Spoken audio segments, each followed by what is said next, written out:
결혼해라. 온몸에 피가 차갑게 식는 듯한 목소리였다. 낮고 위압적이며 한치의 의심이나 반박도 허용하지 않는 절대자의 음성이었다. 나는 고개를 들지 못했다. 값비싼 대리석 바닥의 차가운 냉기가 무릎을 통해 온몸으로 퍼져나가는 것 같았다. 거대한 샹들리에에서 쏟아지는 눈부신 빛은 조금도 따스하지 않았다.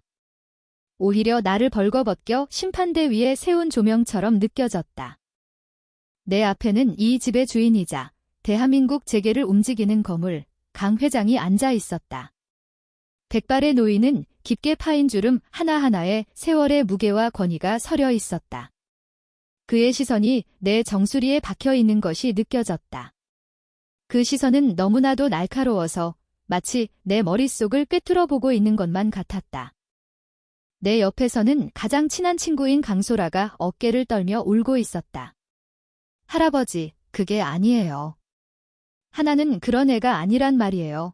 소라의 애원은 텅 빈 거실에 공허하게 울렸지만 강 회장의 표정에는 아무런 변화도 없었다.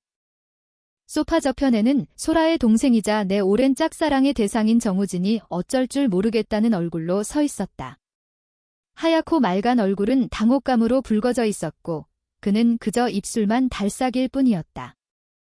그리고 내 맞은편 강 회장의 곁에는 그의 첫째 손자 강태준이 서 있었다. 그는 나와 눈도 마주치지 않았다. 그저 무심한 표정으로 창밖을 보고 있었지만 나는 느낄 수 있었다. 그의 온몸에서 뿜어져 나오는 얼음장 같은 냉기를. 그 냉기는 나를 향한 경멸과 비웃음을 담고 있는 것만 같았다. 어쩌다 이렇게 된 걸까? 평범하기 짝이 없던 내 인생이 어째서 일주일 만에 이런 막장 드라마의 주인공이 되어버린 걸까? 모든 것은 일주일 전 소라의 전화 한 통에서 시작되었다. 일주일 전 나는 여느 때와 같이 좁은 자취방 책상에 앉아 노트북과 씨름하고 있었다.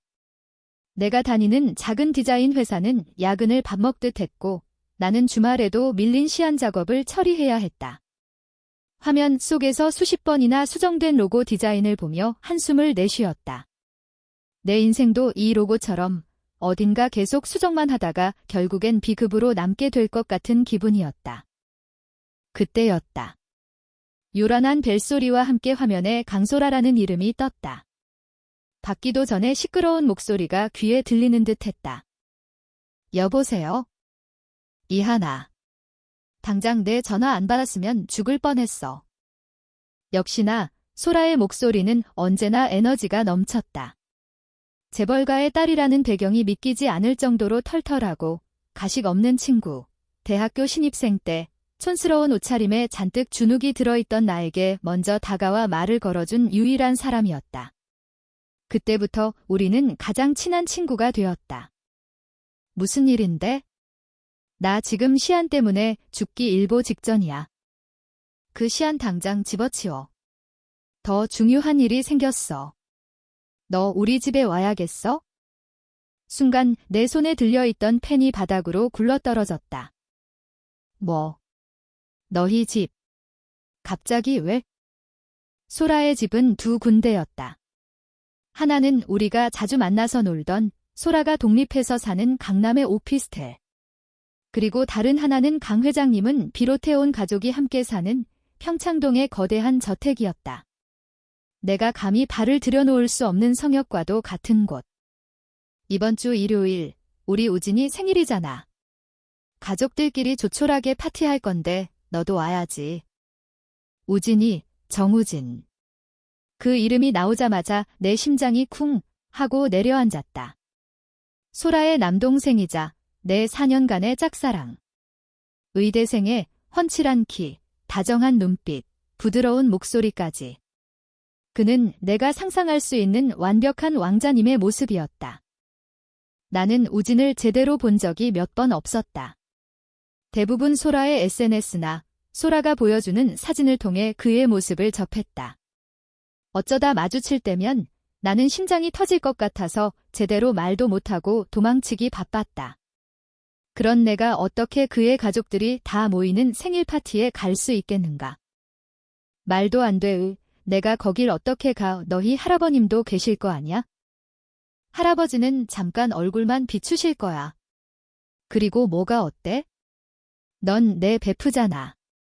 가족이나 마찬가지라고. 우진이도 너 온다고 하면 좋아할걸? 소라의 말에 귀가 솔깃했다. 우진이가 나를 좋아할 거라고? 물론 그럴 리 없다는 걸 머리로는 알고 있었다. 그저 친구를 위로하기 위한 소라의 하얀 거짓말일 뿐이다.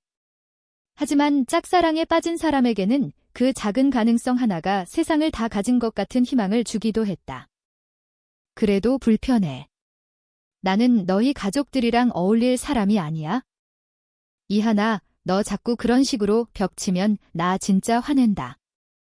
그냥 와서 밥만 먹고 가면 돼, 이등? 내가 너한테 얼마나 잘해주는데 이 부탁 하나 못 들어줘? 소라가 필살기인 애교 섞인 목소리로 매달리기 시작했다. 나는 잠시 망설였다. 꽉 막힌 현실에서 잠시나마 벗어나 꿈에 그리던 왕자님이 사는 성에 가보고 싶은 마음. 그리고 그를 아주 잠시라도 가까이서 보고 싶은 마음. 그 유혹은 너무나도 강렬했다. 결국 나는 한숨과 함께 대답했다. 알았어. 갈게. 대신 선물 살 돈은 좀 빌려줘야 할 거다. 당연하지. 사랑해, 친구야. 전화기 너머로 소라의 환호성이 들려왔다. 나는 전화를 끊고 한동안 멍하니 앉아 있었다. 심장이 미친 듯이 뛰고 있었다. 기대감과 불안감이 뒤섞여 어지러울 정도였다. 옷은 뭘 입고 가야 할까? 머리는? 화장은? 평생 가본 적 없는 상류층의 파티에 초대된 신데렐라가 된 기분이었다.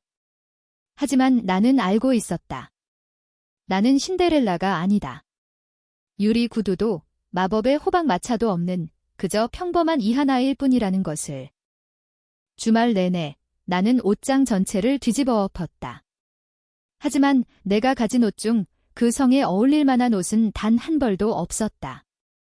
결국 나는 월급날까지 아직 한참 남은 통장 잔고를 확인하며 눈물을 머금고 백화점으로 향했다. 소라가 빌려준 돈에 내 비상금까지 탈탈 털어 가장 무난하고 단정해 보이는 원피스 한 벌을 샀다.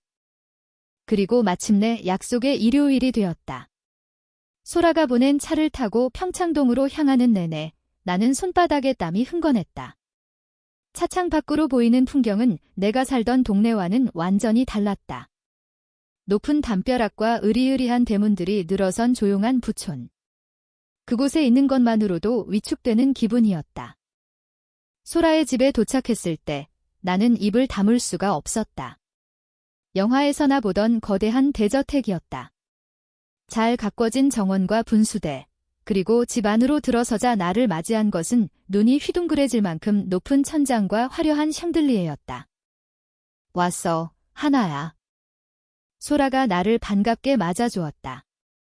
하지만 나는 어색하게 웃으며 고개만 끄덕일 뿐이었다. 집 안에는 이미 여러 사람이 모여 있었다. 모두가 값비싼 옷을 입고 우아하게 담소를 나누고 있었다. 그들 사이에서 나는 마치 다른 종족이 섞여 들어온 것처럼 이질적이었다. 걱정 마, 다들 그냥 친척들이야. 신경 쓸 거 없어. 소라가 내 등을 토닥이며 속삭였다. 그때였다. 저쪽에서 익숙하면서도 심장을 떨리게 하는 목소리가 들려왔다. 누나, 왔어. 고개를 돌리자 그곳에 우진이 서 있었다. 새하얀 셔츠에 단정한 슬랙스 차림. 특별히 꾸미지 않았는데도 그에게서는 빛이 나는 것 같았다. 그는 나를 발견하고는 부드럽게 미소 지었다. 하나 씨도 오셨네요. 와주셔서 감사해요. 그 순간 내 머릿속은 하얗게 비어버렸다. 준비했던 수많은 인사말들은 모두 사라지고 나는 그저 바보처럼 고개만 꾸벅였다. 얼굴이 터질 것처럼 뜨거워졌다. 생일 축하해요. 겨우 쥐어짜낸 목소리는 염소처럼 떨리고 있었다. 우진은 그런 내 모습이 귀엽다는 듯 작게 웃었다.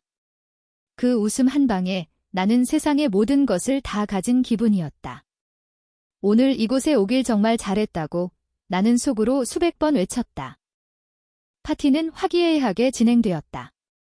나는 소라의 곁에 꼭 붙어서 낯선 사람들 사이에서 투명 인간처럼 조용히 있었다. 내 모든 신경은 우진에게로 향해 있었다. 친구들과 웃으며 이야기하는 모습, 어른들에게 예의 바르게 인사하는 모습, 케이크에 촛불을 끄는 모습까지. 그의 모든 움직임 하나하나가 내 눈에는 슬로우 모션 필터를 씌운 영화의 한 장면처럼 보였다. 나는 나도 모르게 샴페인을 홀짝였다. 긴장을 풀기 위해서였다. 한 잔, 두 잔 빈속에 들어간 알코올은 생각보다 빨리 머리를 핑 돌게 만들었다. 세상이 약간은 부드럽고 흐릿하게 보이기 시작했다. 용기가 조금 생겼다. 소라야, 나 화장실 좀 다녀올게. 그래. 저쪽 복도 끝에 있어? 나는 소라가 가리킨 방향으로 걸어갔다. 복도는 길고 조용했다. 양옆으로는 똑같이 생긴 문들이 여러 개 늘어서 있었다. 술기운 때문인지 아니면 원래 길치인 탓인지 나는 소라가 말해준 복도 끝이 어딘지 헷갈리기 시작했다. 어디였지? 이쪽인가? 나는 복도 중간쯤에 있는 문 하나를 무심코 열었다. 화장실이겠거니 하고 생각했다. 하지만 문을 연 순간 내 눈에 들어온 것은 변기가 아니었다. 그곳은 드레스룸과 연결된 아주 넓고 고급스러운 욕실이었다. 그리고 김이 서린 유리 파티션 너머로 물줄기 아래 서 있는 한 남자의 실루엣이 보였다. 아! 나는 비명을 지를 뻔한 입을 황급히 두 손으로 틀어막았다. 심장이 목구멍까지 치솟았다가 바닥으로 곤두박질 치는 것 같았다. 온몸에 피가 순식간에 빠져나가는 느낌. 나는 반사적으로 문을 쾅 하고 닫았다. 젠장. 망했다. 나는 그대로 얼어붙었다. 내가 무슨 짓을 한 거지? 남의 집, 그것도 남자 욕실 문을 열어버리다니. 그것도 누군가 샤워를 하고 있는 중에. 머릿속이 하얗게 변했다. 도망쳐야 했다. 지금 당장 이곳에서 사라져야 했다. 내가 여기 있었다는 흔적을 남기면 안 돼. 그런데 그 순간 등 뒤에서 차갑고 낮은 목소리가 들려왔다. 거기 누구지? 그 목소리는 우진의 것이 아니었다. 훨씬 더 낮고 날카로운 음성이었다. 나는 공포에 질려 천천히 고개를 돌렸다. 복도 저편에서 한 남자가 나를 향해 걸어오고 있었다. 파티의 소란스러움 속에서는 미처 알아보지 못했던 남자. 검은색 정장을 완벽하게 차려입은 조각처럼 잘생겼지만 얼음처럼 차가운 표정의 남자. 강소라의 오빠. 강태준이었다. 그의 눈빛은 나를 꿰뚫을 듯이 날카로웠다. 나는 그 자리에서 돌처럼 굳어버렸다. 내가 방금 문을 열었던 그 욕실. 설마 저 사람의 욕실이었던 걸까? 강태준. 그의 이름은 소라를 통해 몇 번 들어본 적이 있었다. 일밖에 모르는 워커홀릭, 가족에게조차 무심한 얼음 왕자. 소라는 오빠 이야기를 할 때마다 고개를 절레절레 저었다. 하지만 사진으로만 보던 그의 실물은 상상 이상으로 압도적이었다. 날카로운 턱선과 깊은 눈매, 그리고 그 어떤 감정도 읽을 수 없는 무표정한 얼굴. 그는 나를 위아래로 훑어보았다. 그 시선은 마치 더러운 벌레를 보는 듯한 경멸을 담고 있어서 나는 저절로 몸이 움츠러들었다. 여긴 개인적인 공간인데. 여기서 뭐 하는 거지? 그의 목소리는 방금 전 복도에서 들었던 것보다 훨씬 더 차갑고 위협적이었다. 나는 입술이 바싹바싹 마르는 것을 느끼며 필사적으로 변명할 말을 찾았다. 죄송합니다. 저 화장실을 찾다가 문이 똑같이 생겨서. 내 목소리는 거의 기어들어갈 듯 작았다. 내 변명은 너무나도 초라하고 설득력이 없었다. 그의 눈썹 한쪽이 미세하게 치켜 올라갔다. 비웃음이었다. 그는 내 말을 전혀 믿지 않는다는 표정이었다. 화장실은 복도 끝에 있다고 들었을 텐데. 그는 내가 모든 것을 알고 의도적으로 접근했다고 확신하는 것 같았다. 심장이 철렁 내려앉았다.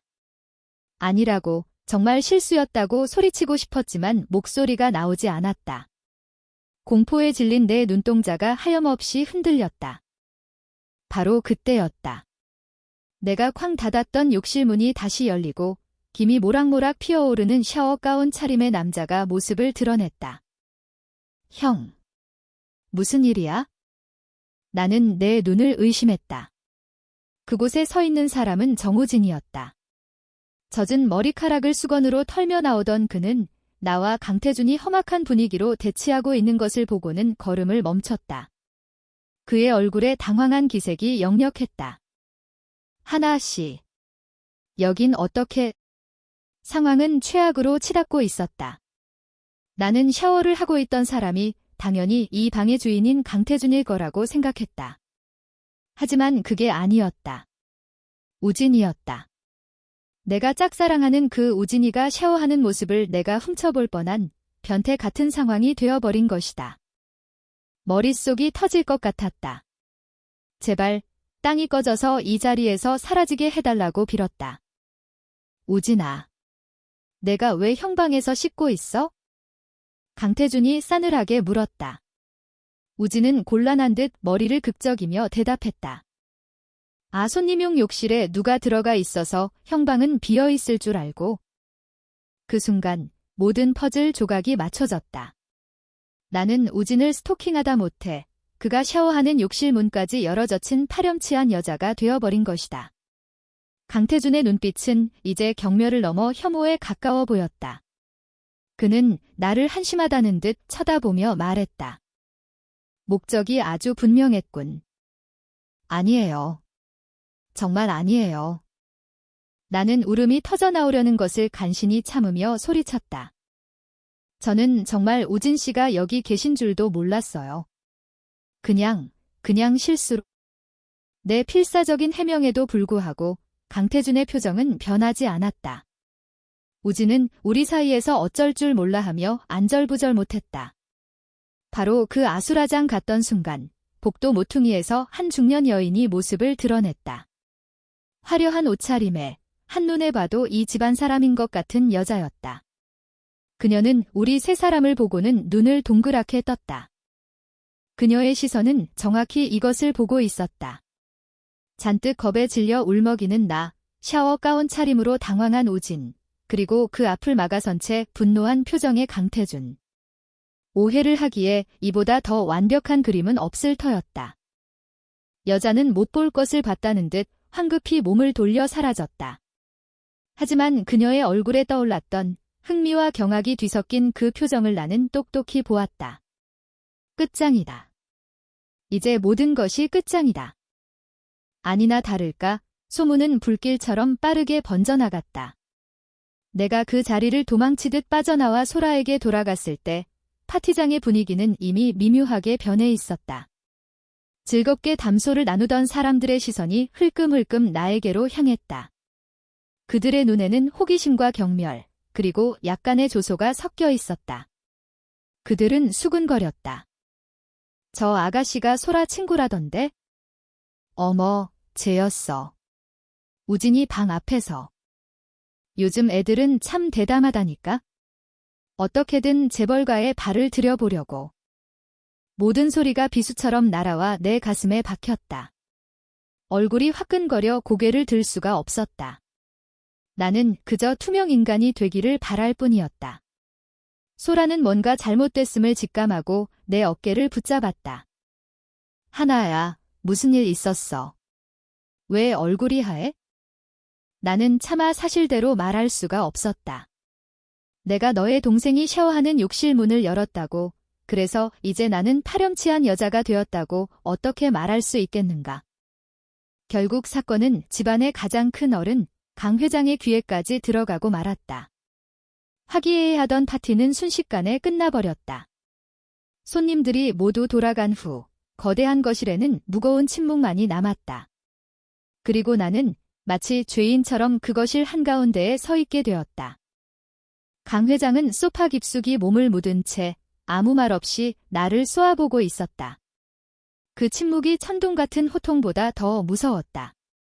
소라는 내 옆에서 할아버지, 오해예요. 라고 외쳤지만 아무도 들어주지 않았다. 마침내 강 회장이 입을 열었다. 그의 시선은 나를 지나쳐 죄인처럼 고개를 숙이고 있는 우진에게로 향했다. 정우진. 어찌 된 일이냐? 우진은 입술을 달싹였지만 차마 할아버지의 위험에 눌려 제대로 된 말을 내뱉지 못했다. 그게 할아버지 그냥 오해입니다. 하나 씨는 오해. 강 회장이 코웃음을 쳤다. 내 방도 아닌 곳에서 샤워를 하고 그 앞에 젊은 여자가 울먹이며 서 있는 것이 오해란 말이냐? 이 집안 전체가 본 것을 내가 오해라고 말하는 것이냐? 우진은 아무 말도 하지 못했다. 그의 침묵은 곧 긍정처럼 보였다. 나는 절망적인 심정으로 앞으로 나섰다. 이 모든 것은 나의 잘못이다. 우진은 아무 잘못이 없다. 회장님 죄송합니다. 모든 것은 제 잘못입니다. 제가 술에 취해서 길을 잃고 문을 잘못 열었습니다. 우진 씨와는 아무 상관없는 일입니다. 내 목소리는 떨리고 있었지만 이번에는 똑똑히 말했다. 하지만 강 회장은 내 말은 들은 척도 하지 않았다. 그는 나를 그저 이 집안의 명예에 흠집을 낸 보잘것없는 침입자로 여기는 듯했다. 그의 관심은 오로지 집안의 대를 이을 손자 정우진의 스캔들을 어떻게 처리하느냐에 있었다. 그는 지팡이로 바닥을 쿵 내리찍었다. 그 소리에 우리 모두의 어깨가 움찔했다. 이 집안의 명예가 땅에 떨어졌다. 의사가 될 아이의 앞길에 오점을 남길 수는 없지? 그는 잠시 말을 끊었다가 나에게 다시 시선을 고정하며 선언했다. 내가 시작한 일이니 내가 책임져야겠다. 우진이와 결혼해라. 네. 나와 소라, 그리고 우진까지. 우리는 동시에 경악의 찬소리를 내질렀다. 결혼이라니. 말도 안 된다. 이건 그저 끔찍한 실수일 뿐인데. 할아버지, 제발요. 이건 아니에요. 하나는 제 제일 친한 친구예요. 소라가 울면서 매달렸지만 강 회장은 요지부동이었다. 우진은 얼굴이 새하얗게 질린 채 아무 말도 못하고 서 있었다. 나는 온몸에서 힘이 빠져나가는 것을 느꼈다. 내 인생은 이제 끝났다. 짝사랑하던 남자의 가족에게 파렴치한 여자로 낙인 찍히고 이제는 강제로 그와 결혼까지 해야 하는 신세가 되다니. 차라리 지금 이 자리에서 죽는 게 낫겠다고 생각했다. 모든 것이 암흑으로 변하는 것 같았다. 그때였다. 지금껏 창밖을 보며 침묵을 지키고 있던 강태준이 천천히 몸을 돌렸다. 그의 얼굴에는 여전히 아무런 감정도 없었다. 그는 이 모든 소란이 자신과는 상관없다는 듯 지루한 연극을 보는 관객 같았다. 그는 조용히 하지만 거실의 모든 소음을 잠재울 만큼 단호한 목소리로 입을 열었다. 그럴 필요 없습니다. 모든 시선이 그에게로 쏠렸다. 강 회장조차도 의외라는 듯 자신의 첫째 손자를 바라보았다. 강태준은 나에게로 시선을 옮겼다. 그의 검고 깊은 눈동자와 정면으로 마주친 순간 나는 숨을 멈췄다. 그는 아주 잠시 나를 바라보다가 다시 할아버지를 향해 고개를 돌렸다. 그리고 상상조차 할 수 없었던 말을 내뱉었다. 상황이 잘못 알려진 것 같습니다. 그 욕실은 제 방에 딸린 곳이고 그 시간에 그곳에 있었던 건 우진이가 아니라 저였습니다. 거짓말. 명백한 거짓말이었다. 하지만 그의 목소리에는 너무나도 확신이 담겨 있어서 순간적으로 모두가 그의 말을 믿어야 할 것 같은 착각에 빠졌다. 그는 잠시 말을 멈추고 이 폭탄 선언의 마지막 조각을 던졌다. 그러니 책임은 제가 집니다. 이 여자, 제가 책임지고 결혼하겠습니다. 정적이 흘렀다. 거대한 거실 안에 모든 공기가 얼어붙은 듯 했다. 소라의 울음소리도, 우진의 당황한 숨소리도, 강 회장의 분노도 모두 멈췄다. 내 귀에는 오직 내 심장이 미친 듯이 울리는 소리만 들렸다. 나는 내 눈앞에 서 있는 남자를 쳐다보았다. 불과 몇 분 전까지만 해도 나를 벌레 보듯 쳐다보던 남자. 나에게 목적이 분명하다며 격려를 퍼붓던 남자.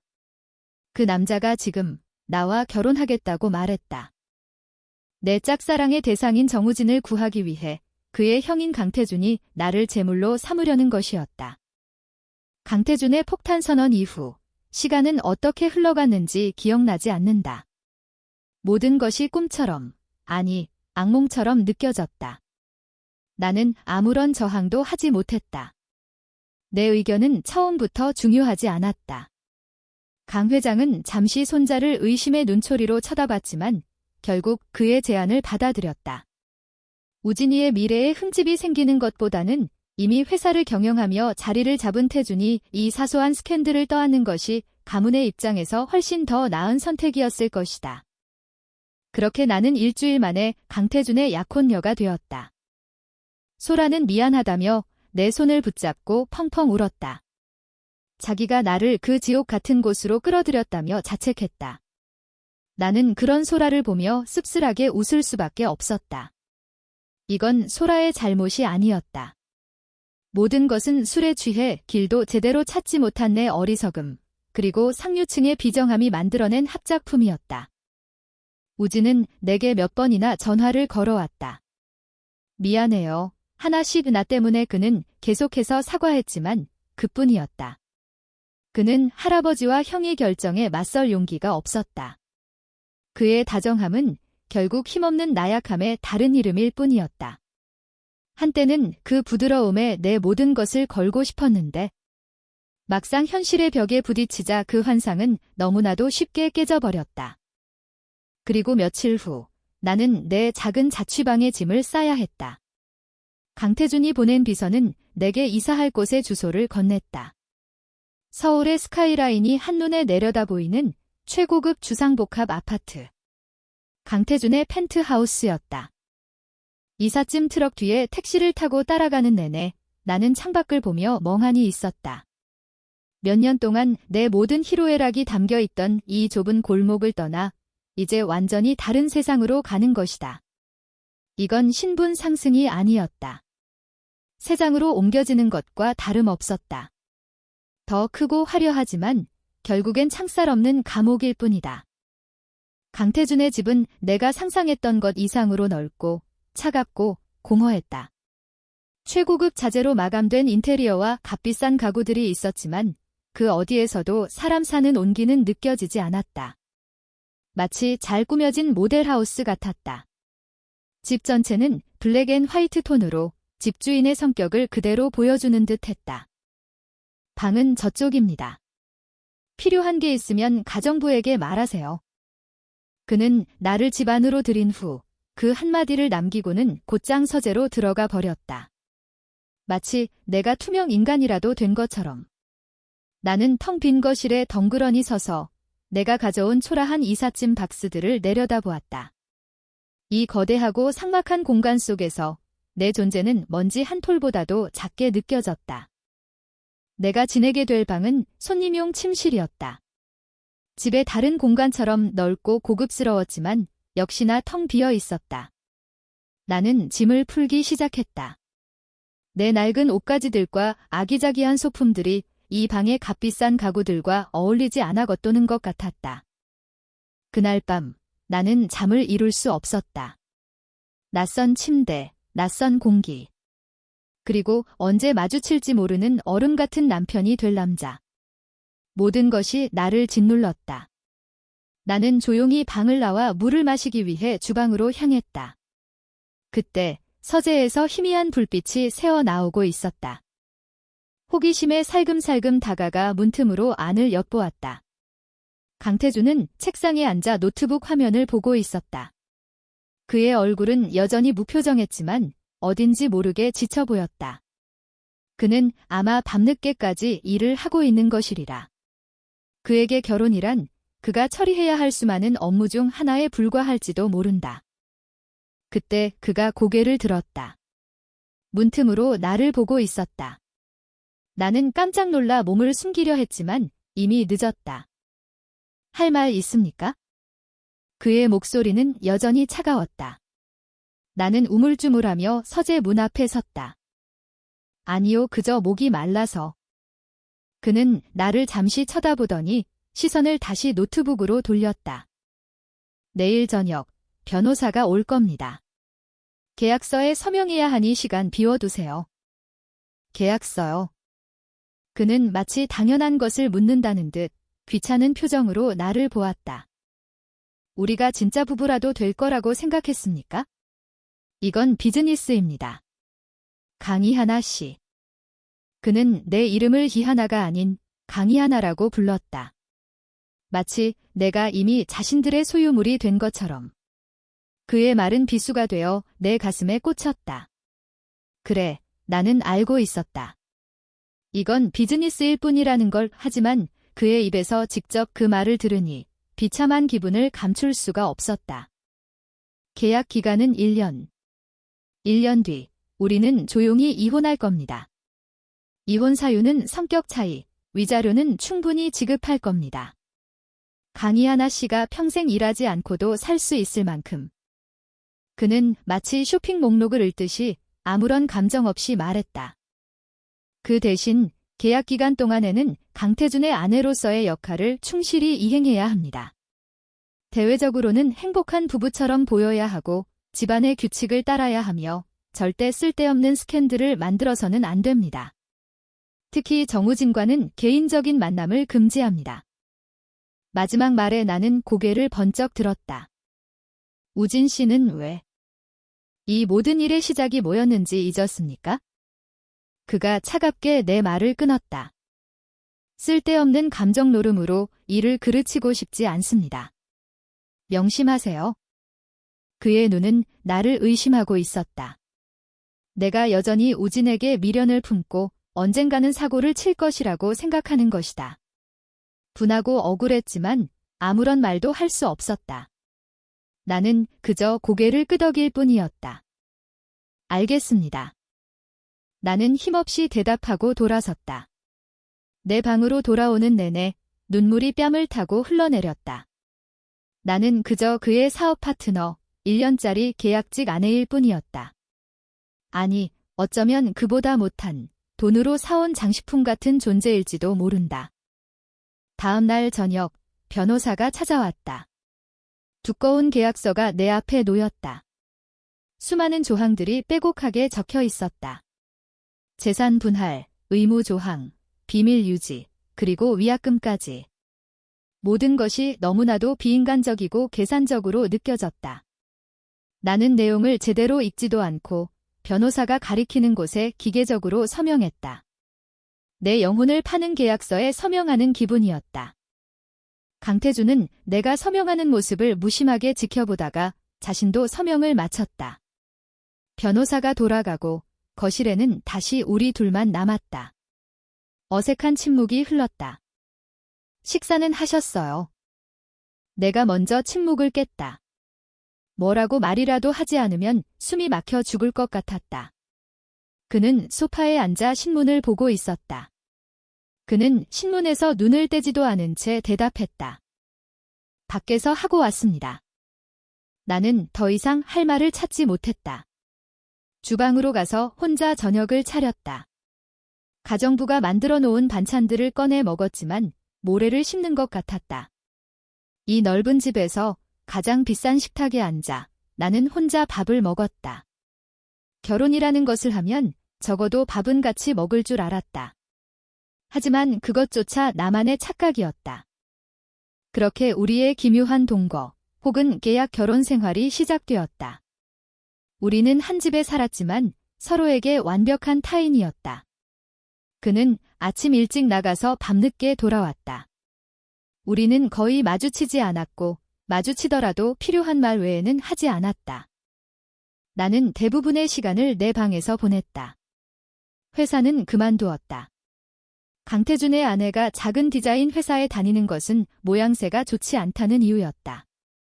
갑자기 모든 일과를 잃어버린 나는 무기력해졌다.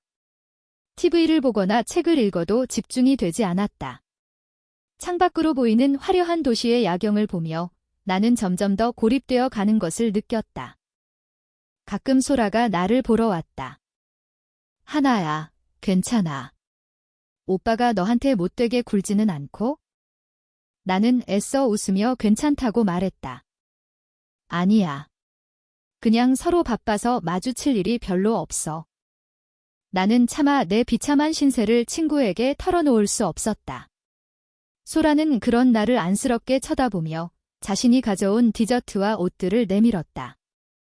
이거 먹고 기운내. 그리고 다음 주에 우리 회사 창립 기념 파티 있는데 너도 와야 해. 새 식구를 소개하는 자리니까. 나는 가슴이 철렁 내려앉았다. 파티. 그 단어는 이제 내게 트라우마로 남았다. 나 안 가면 안 될까? 안 돼. 이번에는 내가 내 옆에 꼭 붙어 있을게. 아무도 너한테 함부로 못하게 할 거야. 그리고 오빠랑 같이 와야 해. 모두가 보는 앞에서 두 사람이 얼마나 행복한지 보여줘야 한다고. 소라의 말에 나는 한숨을 내쉬었다. 계약서의 조항이 떠올랐다. 대외적으로는 행복한 부부처럼 보여야 한다. 피할 수 없는 의무였다. 그날 밤 나는 서재 문을 두드렸다. 강태준은 역시나 일을 하고 있었다. 무슨 일이죠? 다음 주 회사 창립 기념 파티에 같이 가야 한다고 들었어요. 그는 잠시 나를 쳐다보더니 스케줄을 확인하고는 짧게 대답했다. 알겠습니다. 그게 다였다. 그에게는 그저 또 하나의 공식 일정일 뿐이었다. 나는 돌아서려다 용기를 내어 한마디 덧붙였다. 저 그때 입을 옷이 없는데? 그러자 그는 지갑에서 검은색 카드를 꺼내 내게 건넸다. 이걸로 필요한 거 사세요. 한도는 신경 쓸 필요 없으니까 내 체면을 깎아 먹을 만한 건 사지 마시고요. 그의 말은 친절하게 들렸지만 결국엔 내 얼굴에 먹칠하지 말라는 경고였다. 나는 씁쓸하게 카드를 받아 들고 방으로 돌아왔다. 이 카드는 사랑의 증표가 아니었다. 내 몸에 걸칠 의상을 구매하기 위한 업무용 법인카드일 뿐이었다. 파티가 열리기 며칠 전 나는 강태준이 준 카드를 들고 백화점으로 향했다. 소라가 함께 가주겠다며 나섰다. VVIP 라운지에서 직원의 극진한 대접을 받으며 수많은 드레스를 입어보는 경험은 분명 모든 여자가 꿈꿀 법한 일이었지만 내게는 조금도 즐겁지 않았다. 마치 내 몸에 맞지 않는 갑옷을 입어보는 것처럼 어색하고 불편했다. 우와, 하나야. 이거 진짜 잘 어울린다. 완전 여신인데? 소라는 진심으로 감탄하며 호들갑을 떨었지만 나는 거울 속 내 모습이 낯설기만 했다. 짙은 네이비색에 어깨 라인이 우아하게 드러나는 실크 드레스. 평소에 나라면 절대 쳐다보지도 않았을 옷이었다. 하지만 소라는 이 드레스가 강태준 옆에 서기에 완벽하다고 말했다. 결국 나는 그 드레스를 선택했다. 파티 당일 미용실에서 머리와 화장까지 마친 나는 완전히 다른 사람이 되어 있었다. 어색한 내 모습을 보며 한숨을 쉬고 있을 때 방문이 열리고 강태준이 들어왔다. 그는 완벽하게 재단된 턱시도 차림이었다. 평소에도 비현실적으로 잘생겼다고 생각했지만 오늘 밤 그는 마치 영화 속 주인공처럼 빛나고 있었다. 그는 나를 잠시 훑어보았다. 그의 무표정한 얼굴에 아주 잠깐 스쳐 지나가는 무언가가 있었다. 놀라움이었을까? 아니면 그저 처음 보는 내 모습이 신기했을 뿐일까? 그는 이내 평소의 차가운 표정으로 돌아와 말했다. 준비 다 됐으면 갑시다. 파티가 열리는 호텔 연회장으로 가는 차 안에서 우리는 아무 말도 하지 않았다. 나는 어색한 침묵을 견디기 힘들어 창밖만 바라보았다. 그가 내게 작은 상자를 내밀기 전까지는 이게 뭐예요?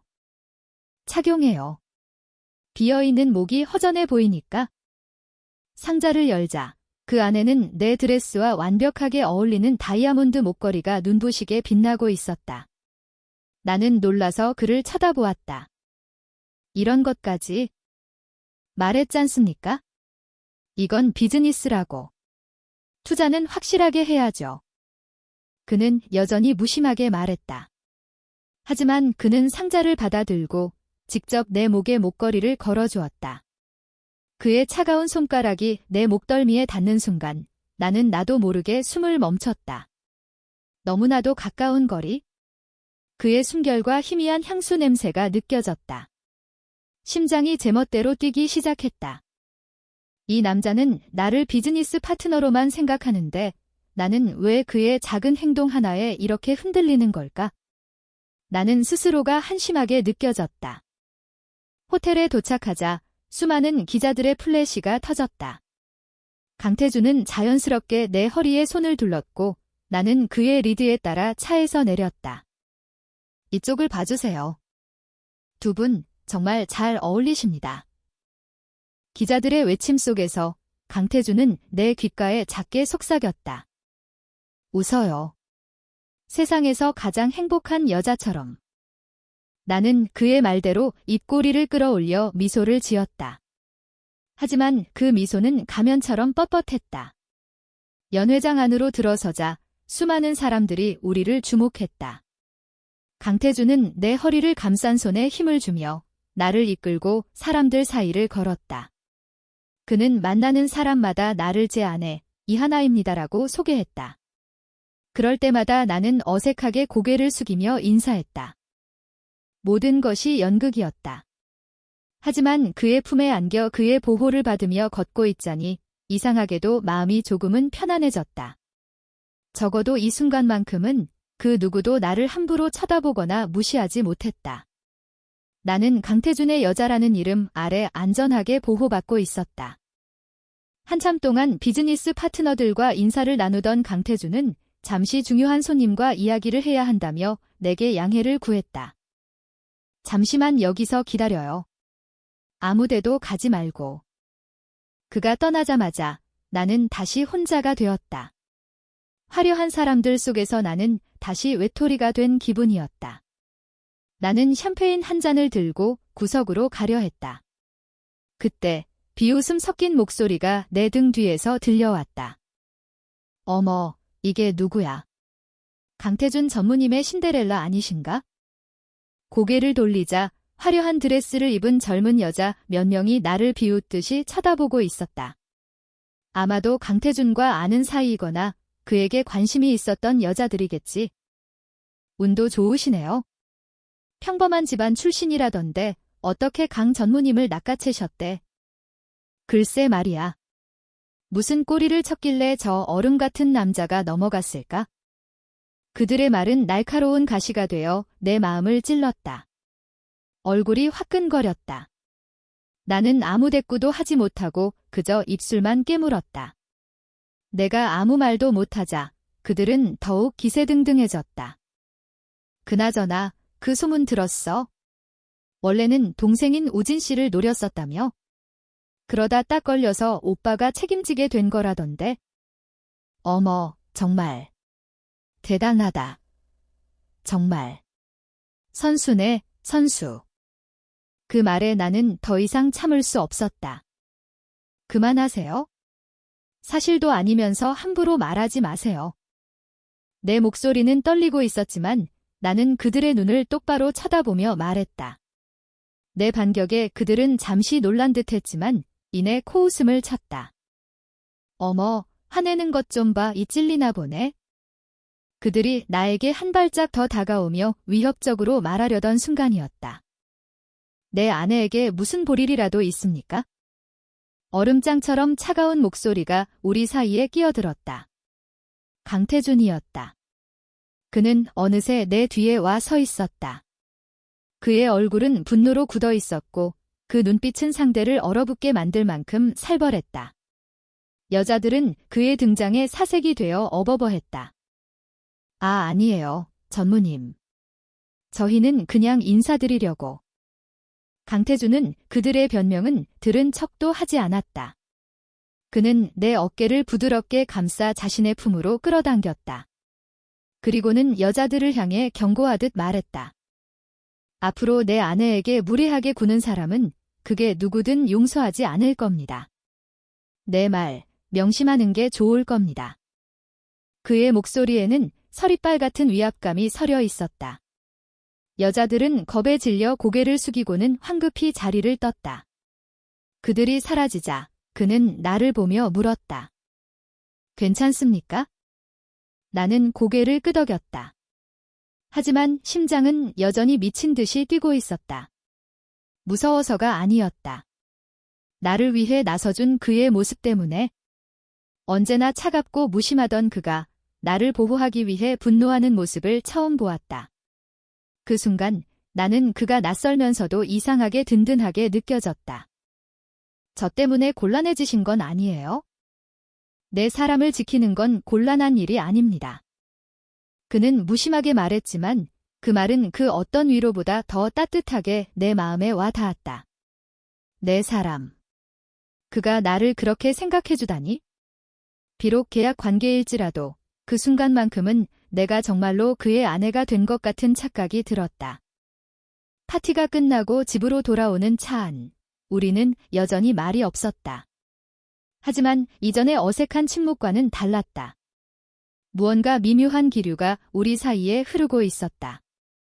나는 창밖을 보는 척하며 힐끗힐끗 그의 옆모습을 훔쳐보았다. 날카로운 콧날, 굳게 닫힌 입술. 여전히 차가운 표정이었지만 더 이상 그가 무섭게 느껴지지는 않았다. 집에 도착해서 나는 먼저 차에서 내렸다. 드레스가 불편해 빨리 갈아입고 싶었다. 방으로 들어가려는데 그가 내 손목을 잡았다. 잠깐만요. 나는 놀라서 그를 돌아보았다. 그는 아무 말 없이 내 드레스 뒷부분의 지퍼에 손을 가져갔다.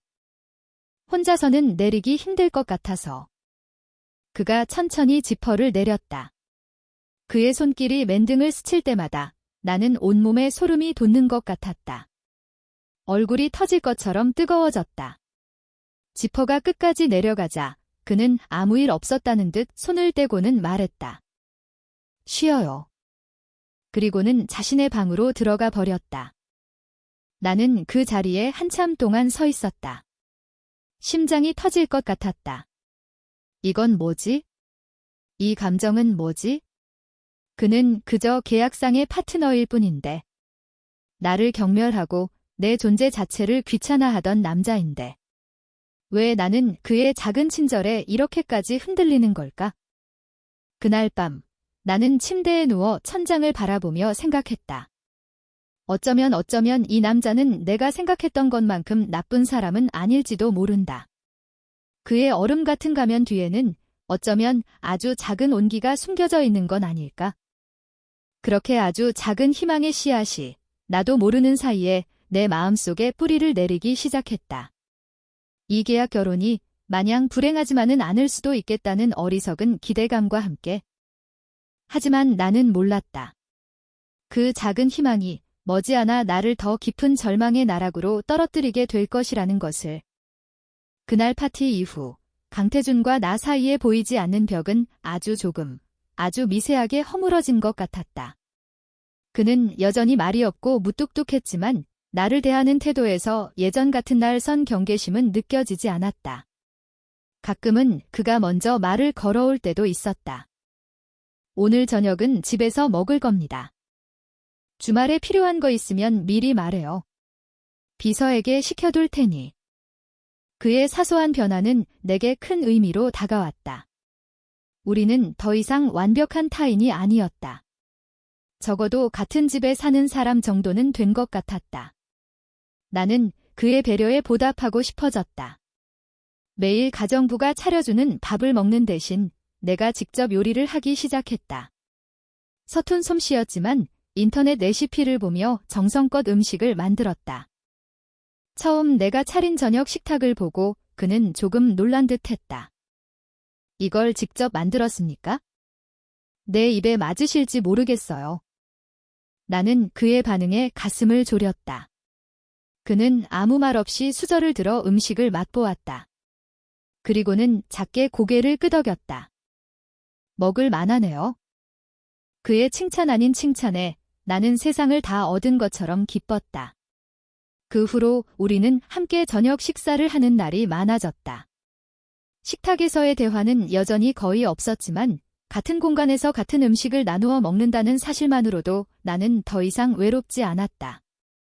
어느 날 저녁, 그는 평소보다 조금 일찍 퇴근했다. 그의 손에는 작은 쇼핑백이 들려 있었다. 이거. 그가 무심하게 내게 쇼핑백을 건넸다. 안에는 예쁜 디자인의 앞치마가 들어 있었다. 매번 옷에 음식을 묻히는 것 같아서. 나는 순간 울컥했다. 그가 나를 보고 있었다. 내가 요리할 때마다 서툴러서 옷에 양념을 튀기곤 하던 사소한 모습까지 그가 기억하고 있었다. 이건 더 이상 비즈니스가 아니었다. 이것은 관심이었다. 감사합니다. 정말 예뻐요. 마음에 든다니 다행이네요. 그는 짧게 대답하고 서재로 들어갔지만 나는 한참 동안 그가 선물한 앞치마를 끌어안고 있었다. 차갑기만 하던 내 마음에 따스한 온기가 퍼져나가는 것 같았다. 이 남자, 정말로 나쁜 사람이 아닐지도 모른다. 어쩌면 나는 그를 조금씩 좋아하게 된 건지도 모른다. 그 무렵이었다. 내게 익숙한 번호로 전화가 걸려온 것은 정우진이었다. 나는 잠시 망설였다. 계약서의 조항이 떠올랐다. 정우진과 개인적인 만남을 금지한다. 하지만 나는 차마 그의 전화를 무시할 수 없었다. 여보세요? 하나씨, 저 우진이에요. 잘 지내요. 그의 목소리는 여전히 다정했다. 하지만 예전처럼 내 심장을 뛰게 하지는 않았다. 네, 잘 지내요. 우진 씨는요? 저는 잘 못 지내요. 하나 씨한테 너무 미안해서요. 그는 한숨을 쉬며 말했다. 혹시 잠깐 만날 수 있을까요? 꼭 할 말이 있어서요. 나는 망설였다. 강태준과의 약속을 어기고 싶지 않았다. 하지만 우진의 목소리는 너무나도 간절했다. 결국 나는 그의 부탁을 거절하지 못했다. 우리는 집에서 멀지 않은 한적한 카페에서 만나기로 했다. 카페에 나타난 우진은 그 사이 조금 수척해진 모습이었다.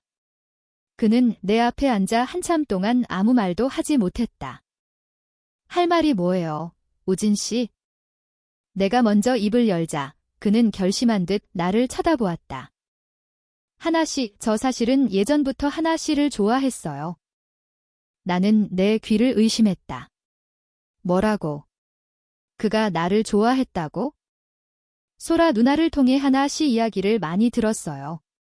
항상 밝고 착한 사람이라고. 누나 친구라서, 그리고 제 상황 때문에 쉽게 다가가지 못했지만 항상 마음속에 두고 있었어요. 그의 고백은 너무나도 갑작스러웠다. 만약 한 달 전의 나였다면 이 말을 듣고 기뻐서 세상을 다 가진 기분이었을 것이다. 하지만 지금은 아니었다. 내 마음은 혼란스러웠다. 그날 형이 그렇게 나서는 걸 보고만 있었던 거 너무 후회돼요. 제가 너무 비겁했어요. 하나 씨를 지켜주지 못했어요. 그는 괴로운 듯 머리를 감쌌다. 하나 씨, 아직 늦지 않았다면 저에게 기회를 줄 수 없을까요? 제가 어떻게든 할아버지께 다시 말씀드려 볼게요. 모든 걸 바로잡고 싶어요. 나는 아무 말도 할 수 없었다. 그의 갑작스러운 고백과 후회. 이것이 진심일까? 아니면 자신의 형에게 나를 빼앗겼다는 질투심 때문일까? 내 머릿속은 강태준의 얼굴로 가득 찼다. 그의 차가운 표정, 무심한 배려, 그리고 나를 내 사람이라고 불러주던 목소리. 내가 대답을 망설이고 있을 때 카페 문이 열리며 한 남자가 들어섰다. 강태준이었다. 그는 어떻게 이곳을 알았는지 정확히 우리 테이블로 걸어왔다. 그의 얼굴은 얼음장보다 더 차갑게 굳어 있었다. 그의 시선은 우진을 향해 있지 않았다. 그는 오직 나만을 배신감과 실망감으로 가득 찬 눈으로 쳐다보고 있었다. 여기서 뭘 하고 있는 겁니까? 나는 자리에서 벌떡 일어났다. 변명해야 했다. 이건 오해라고 말해야 했다. 그게 우진 씨가 할 말이 있다고 해서. 할 말. 강태준은 코웃음을 쳤다. 그는 내 손목을 거칠게 붙잡았다. 내가 분명히 경고했을 텐데. 결국 이렇게 내 뒤에서 딴짓을 하고 있었군. 아니에요. 오해예요. 우진이 당황하며 우리 사이를 막아섰다. 형. 이건 내가 하나 씨를 불러낸 거야? 형수님은 아무 잘못 없어. 형수님. 강태준은 기가 막히다는 듯 웃었다. 아직도 내 여자라고 생각하나 보지? 이 여자는 이제 내 아내야. 내가 끼어들 자리가 아니라고. 그는 나를 끌고 카페를 나섰다. 그의 힘이 너무나도 강해서 나는 속수무책으로 끌려갈 수밖에 없었다. 차에 타는 내내 그는 아무 말도 하지 않았다. 차 안의 공기는 살얼음판처럼 차갑고 위태로웠다. 나는 그의 분노가 온몸으로 느껴져 숨조차 제대로 쉴 수 없었다. 집에 도착하자마자 그는 나를 거실 한가운데에 세웠다. 해명해 보시죠. 내가 모르는 사이에 둘이 어디까지 간 겁니까? 아무 사이도 아니에요. 정말이에요. 오늘 처음 만난 거예요. 나는 울먹이며 말했다. 하지만 그는 내 말을 믿지 않았다. 내가 그렇게 우스웠습니까? 내 앞에서는 순진한 척 연기하고 뒤에서는 옛사랑을 만나며 기회를 엿보고 있었던 건가? 그의 말 한마디 한마디가 칼날이 되어 내 심장을 후벼 팠다. 아니에요. 그럼 뭡니까? 내가 당신에게 뭘 더 어떻게 해줘야 만족하는 겁니까? 부족한 것 없이 살게 해주고 다른 사람들이 무시하지 못하게 지켜주기까지 했는데 결국 당신이 원한 건 내 동생이었나? 그의 목소리에는 깊은 상처와 배신감이 묻어 있었다. 나는 그 순간 깨달았다. 그 역시 나에게 마음을 열고 있었다는 것을. 내가 그에게 상처를 주었다는 것을. 바로 그때였다. 그의 휴대폰이 울렸다. 그는 신경질적으로 전화를 받았다. 무슨 일이야? 전화기 너머로 다급한 목소리가 들려왔다. 강태준의 표정이 순식간에 굳어졌다. 뭐? 알았어. 지금 바로 가지? 그는 전화를 끊고 나를 차갑게 쳐다보았다. 당신과의 이야기는 나중에 다시 하도록 하죠. 그는 그 말을 남기고 황급히 집을 나섰다. 나는 텅 빈 거실에 주저앉아 엉엉 울었다. 모든 것이 엉망이 되어버렸다. 겨우 조금 가까워졌다고 생각했는데, 이제 막 서로를 향해 마음을 열기 시작했다고 믿었는데, 모든 것이 나의 어리석은 판단 하나로 산산조각 나버렸다. 그날 밤, 그는 돌아오지 않았다. 나는 뜬 눈으로 밤을 새웠다. 그에게 사과하고 싶었다. 오해를 풀고 싶었다.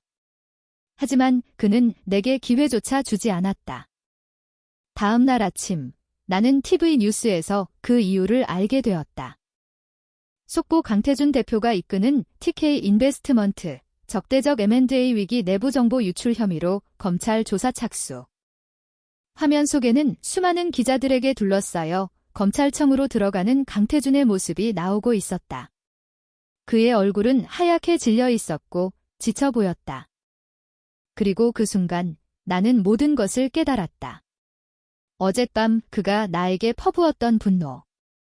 그것은 단순히 우진을 만난 것에 대한 질투나 배신감 때문만이 아니었다. 그는 회사 일로 최악의 위기에 몰려 있었고 가장 예민하고 힘든 순간에 유일하게 믿었던 나에게마저 배신당했다고 느꼈던 것이다. 나는 바보였다. 나는 그의 고통을 전혀 알아주지 못했다. 오히려 그의 상처에 소금을 뿌린 셈이었다. 절망감이 내 온몸을 덮쳤다. 우리 사이는 이제 정말로 끝난 것일까? 강태준의 회사가 위기에 처했다는 뉴스는 온종일 모든 채널을 뒤덮었다. 나는 소파에 망부석처럼 앉아 화면 속에서 반복되는 그의 모습을 멍하니 바라보았다. 기자들에게 둘러싸인 그의 지친 얼굴, 굳게 닫힌 입술. 그가 얼마나 외롭고 힘든 싸움을 하고 있을지 생각하니 가슴이 미어지는 것 같았다. 그날 이후로 며칠 동안 그는 집에 돌아오지 않았다. 그의 빈자리는 집을 더욱 크고 삭막하게 만들었다. 나는 그에게 수십 통의 문자를 보냈다. 미안해요. 노회해요. 제발 이야기 좀 해요.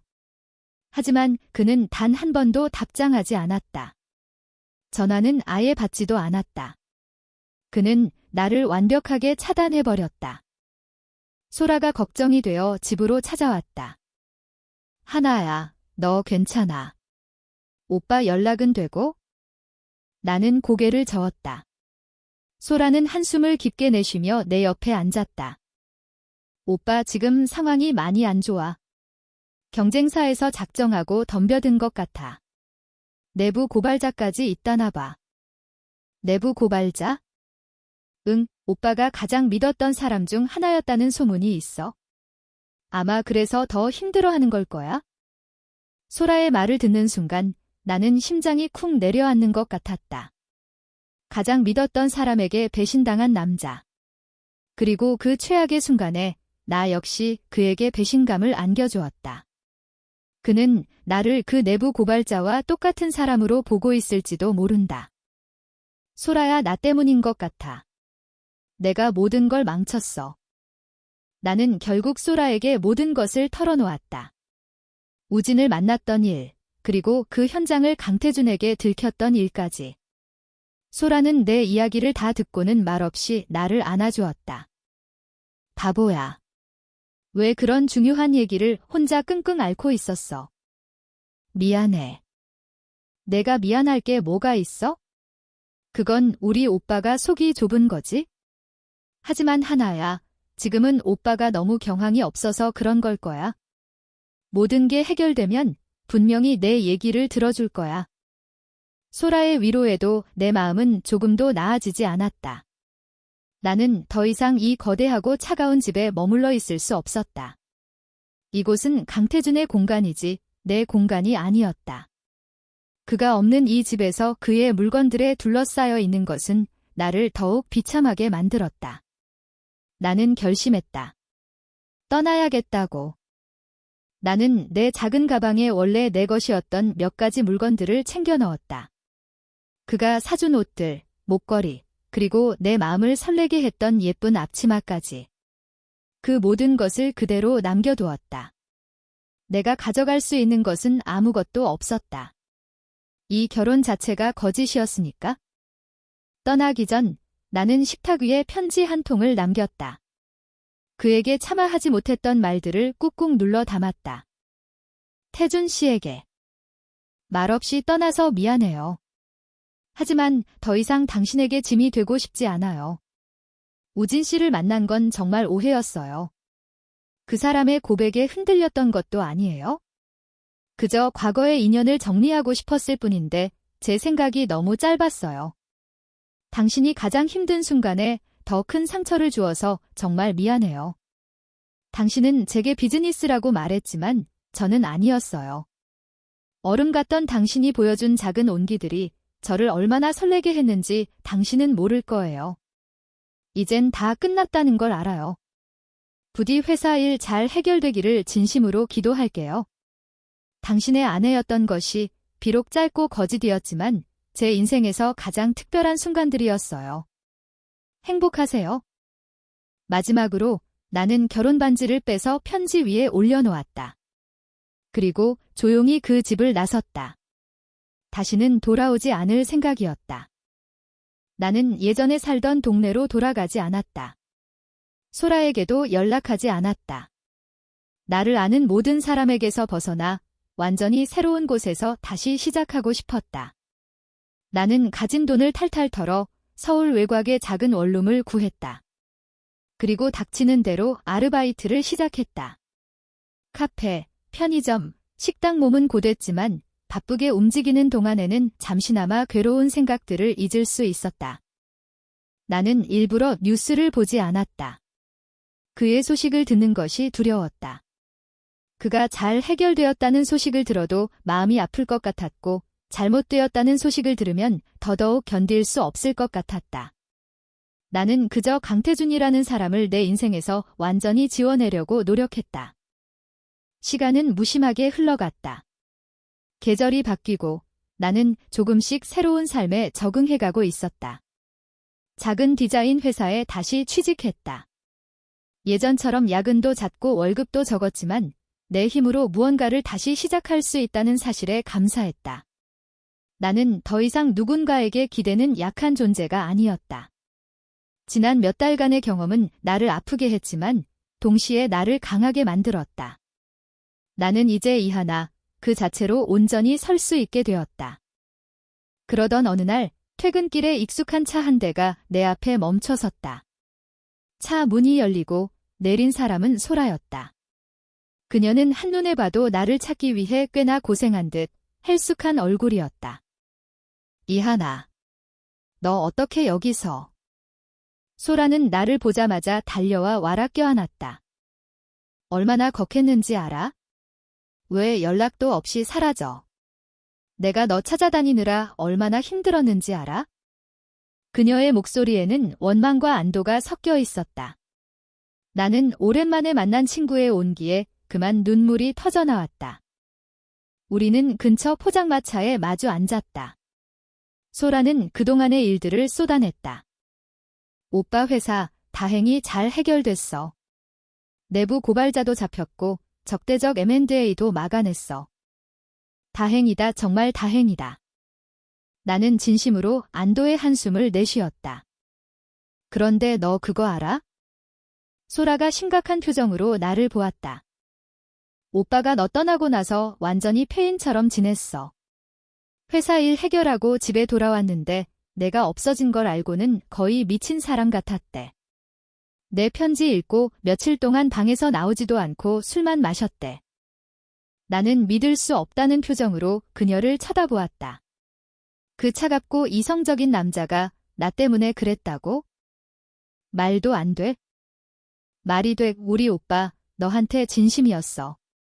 바보같이 표현을 못해서 그렇지. 내가 떠나고 나서야 자기 마음을 제대로 깨달은 거야. 너 찾으려고 흥신소까지 동원해서 온 서울을 다 뒤졌어. 소라의 말에 내 심장이 다시 뛰기 시작했다. 혼란스러웠다. 그가 나를 찾았다고? 왜? 모든 것이 끝났다고 생각했는데. 그래서 그는 지금 어딨는데? 몰라. 얼마 전부터 회사도 다른 사람한테 맡기고 어디론가 사라졌어. 할아버지랑도 크게 싸웠대. 너랑 이혼하라는 거 절대로 못한다고 버텼다나 봐. 나는 더 이상 아무 말도 할 수 없었다.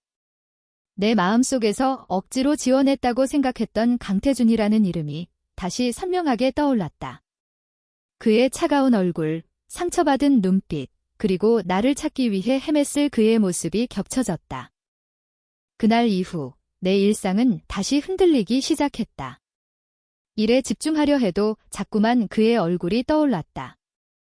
그가 나를 찾고 있다는 사실이 나를 다시 기대하게 만들었다. 하지만 동시에 두려웠다. 다시 그를 만나면 우리는 예전처럼 서로에게 상처만 주게 되지 않을까? 이미 너무 멀리 와버린 건 아닐까? 며칠 뒤 나는 퇴근 후 집으로 걸어가고 있었다. 좁은 골목길 어귀, 낡은 가로등 아래에 누군가 서 있었다. 그림자가 길게 늘어져 있어 처음에는 누군지 알아보지 못했다. 하지만 가까이 다가갈수록 내 심장이 미친 듯이 뛰기 시작했다.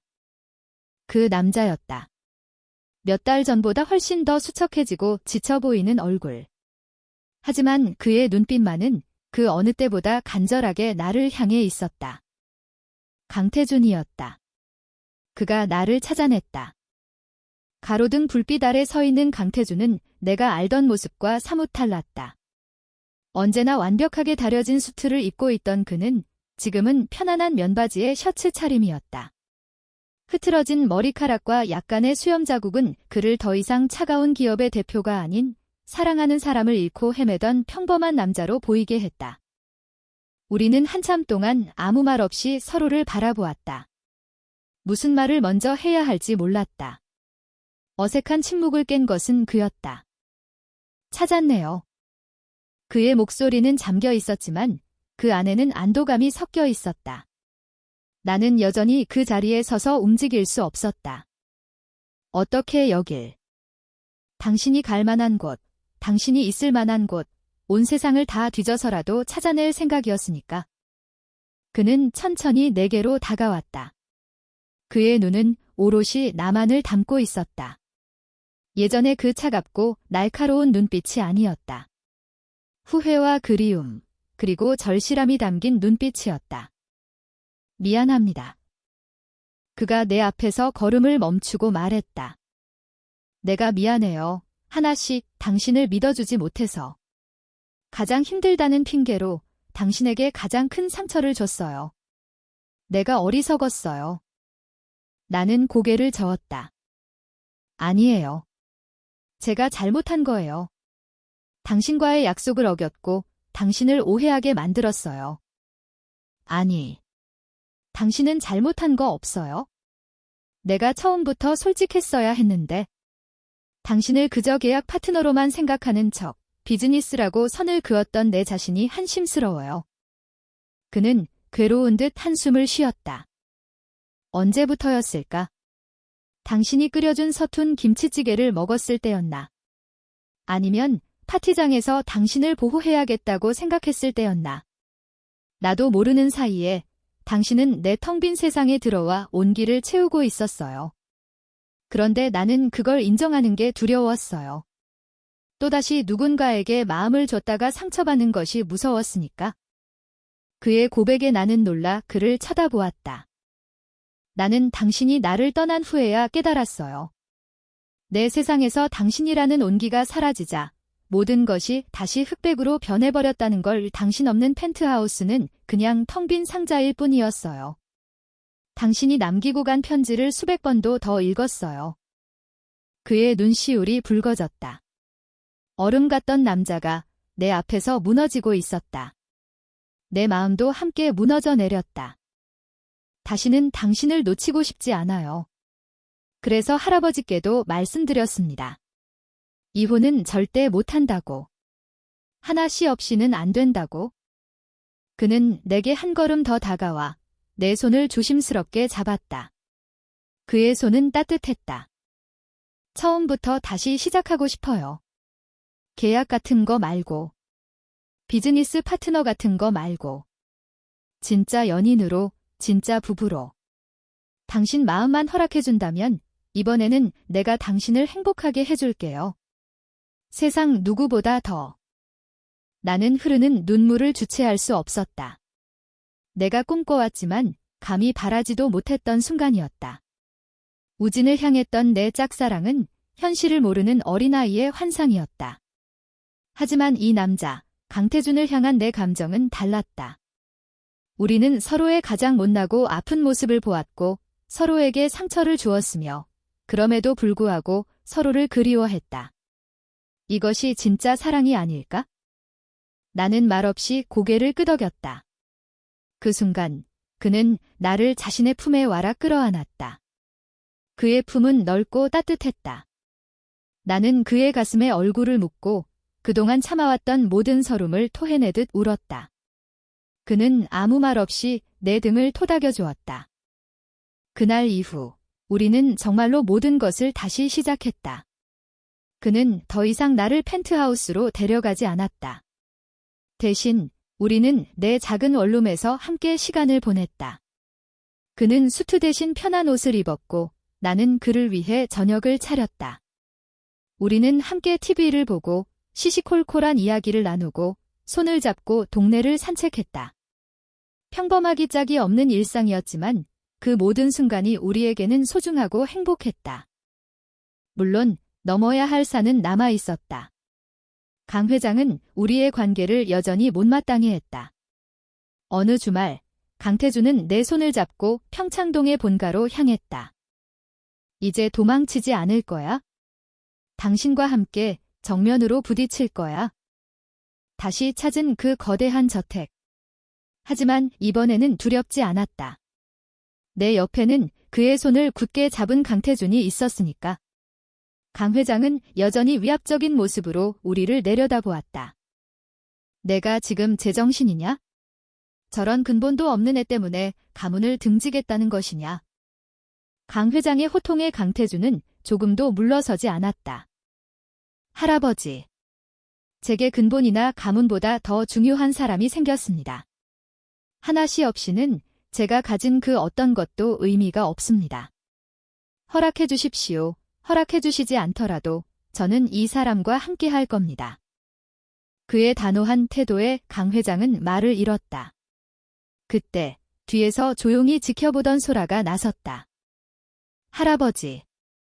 오빠가 저렇게 웃는 거 저 태어나서 처음 봐요.